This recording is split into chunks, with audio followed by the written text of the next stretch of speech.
नमस्कार मंडळी, तर स्वागत आहे तुमच्या माझ्या चॅनलवरती. तर आज दिव्यांग बांधवांसाठी मी महत्त्वाची अपडेट घेऊन आलेली आहे. दिव्यांग बांधवांसाठी मी याच्या आधी पण व्हिडिओ बनवलेला होता की तुम्हाला कधी पण तुमच्या खात्यामध्ये जुलै महिन्याचा हप्ता जो आहे तो जमा होणार आहे. तर या संदर्भातच काही कमेंट्स असे होते की जुलै महिन्याचा हप्ता अजूनपर्यंत आलेला नाही. काही बांधवांचे मेसेज पण होते की अजूनपर्यंत जुलै महिन्याचा हप्ता मिळाला नाही. तर बघा, जी आर आल्यानंतर सगळे कामाला लागतात. आता जी आर आलेलाच आहे. तर जी आर आल्यानंतर जो काही सक्षमीकरणचा विभाग आहे किंवा दिव्यांग बांधवांचा जो विभाग आहे, जे कर्मचारी आहेत त्याच्यामध्ये काम करणारे, तर त्यांच्याकडे जी आर आल्यानंतर त्यांच्याकडे ते कामाला सुरू होते. आता काम करते वेळेस त्यांना आधी ते सगळं दिव्यांग बांधवांची लिस्ट यादी तयार करावी लागते. यादी तयार केल्यानंतर त्यांना ते जे संबंधित विभागातील जे काही आहे काम ते पूर्ण करावं लागतो आणि DBT पोर्टलला जसं बँकेमध्ये ते लिस्ट आणि जो काही पैसा त्या अकाउंटला जमा करावा लागतो आणि जर पैसाच जमा नसेल तर तो तुमच्या खात्यावर DBTद्वारे येणार नाही. तर बँकेमध्ये तो जमा केल्यानंतर ते यादी तयार करावी लागते आणि यादी दिल्यानंतर तेव्हाच ते तुमच्या खात्यामध्ये पैसा जमा होतो. तर याच्यामागे भरपूर जण कामाला लागलेले असतात.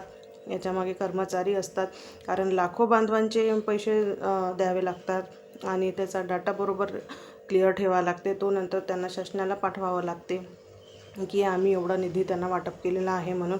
तर ह्या सगळ्या गोष्टी असतात आणि याच्यामागे आपण म्हणतो की आमचा निधी जी आर येऊनही आमचा निधी अजूनपर्यंत आमच्या खात्यामध्ये आलेला नाही. पण याच्यामागे जे कर्मचारी असतात, जे काम करणारे असतात, तर त्यांना पण खूप धावपळ करावी लागते याच्यामागे आणि तेव्हाच ते तुमच्या खात्यामध्ये जमा होतात.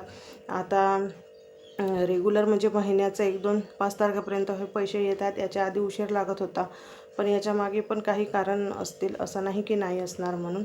तर कर्मचारीसुद्धा ते आपले कामे करत असतात आणि आता समजा उद्याला जसं शनिवार आहे, तर शनिवारी बँक जर सुरू असेल आणि जे DBT पोर्टलला जे तुमच्या निधी जो वाटप करतात ते जर कर्मचारी उपस्थित राहतील, तर उद्याच्या उद्याच तुम्हाला हा निधी जो आहे तो तुमच्या खात्यावर येणार. नाहीतर मग सोमवारपासून सुरुवात होणार वाटप करण्याची. आता हा अंतिम टप्पा पूर्ण झालेला आहे. तुमचं जे याद्या आहेत, जे DBT मार्फत जे बँकेला जे यादी द्यायची होती, बँकेला जे पैसे जमा करायचे होते, ते सगळं प्रोसिजर पूर्ण झालेलं आहे. फक्त आता ते बँक सुरू राहील आणि तिथले कर्मचारी जर उपस्थित राहतील तर ते उद्याच तुमच्या खात्यामध्ये तो पैसा जमा होणार. नाहीतर सोमवारपासून ते तुमच्या खात्यामध्ये जमा व्हायला सुरुवात होणार आहे.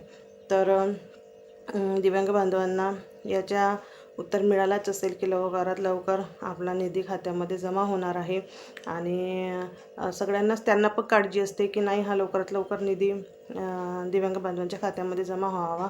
आणि तुम्हाला पण ज्यांना खूप गरज आहे, सगळ्यांनाच गरज आहे असं नाही की नाही म्हणून, पण याद्वारे आपण हेच म्हणू की उशिरा का होईना पण 5 तारखेच्या आतमध्ये आपला निधी जर जमा होत असेल तर चांगलीच गोष्ट आहे. आणि प्रत्येक महिन्याला शासनाने अशाच मार्फत हा जो निधी आहे हा 5 तारखेच्या आतमध्ये संजय गांधी निराधार योजनेखालील लाभार्थी असो किंवा दिव्यांग बांधव असो, यांचे 5 तारखेच्या आतमध्ये हा निधी जो आहे तो त्यांच्या खात्यावर जमा करायला पाहिजे. कारण जसं तुम्ही लाडकी बहीण योजना, बाकीची योजना जसे राबवता, तसेच तुम्ही हे सुद्धा योजना वेळेवर द्या. म्हणजे लाभार्थी तुम्हाला मेसेज पण करणार नाही, फोन पण करणार नाही आणि विचारणार पण नाही. आम्हाला पण यूट्यूब चॅनल आमचं पण असते, तर आम्हाला पण प्रश्न करतात की अजूनपर्यंत आमचा निधी आलेला नाही आहे. तर ह्या सगळ्या गोष्टी आहेत. तर शासनाला माझी अशी एकच विनंती आहे की लवकरात लवकर त्यांच्या खात्यामध्ये हा जो निधी आहे हा 5 तारखेच्या आतमध्ये वितरित करावा. आणि ज्या दिव्यांग बांधवांना अजूनपर्यंत माहिती झालेली नसेल तर त्यांना नक्की हा व्हिडिओ शेअर करा आणि चॅनलला सबस्क्राईब करा, लाईक करा, कमेंटसुद्धा करा. जे काही नवीन व्हिडिओ पाहत असतील तर ते पण सबस्क्राईब करा आणि भेटूया नवीन व्हिडिओसह. धन्यवाद.